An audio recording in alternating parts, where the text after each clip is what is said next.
Here is the third scenario that you can add up your position when you're in a trade. The same thing that the setup must be holding the same. Like if it is uptrend, it still should be an uptrend, and then the setup cannot be changed.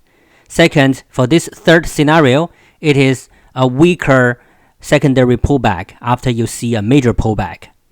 So let me explain this with an example. In this chart, we have a trend line, and then the market breaks the trend line, pulls back, and then go for the second leg down, and then it pulls back again.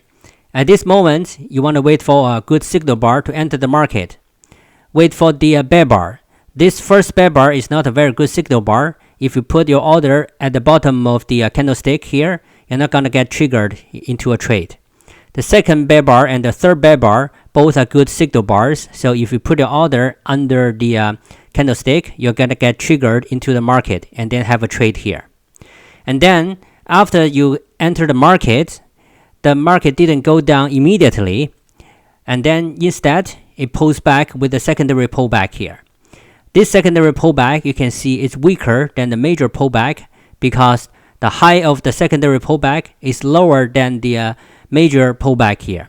And then what you can do is wait for another good signal bar and then add up your position to have more profit when the market goes down.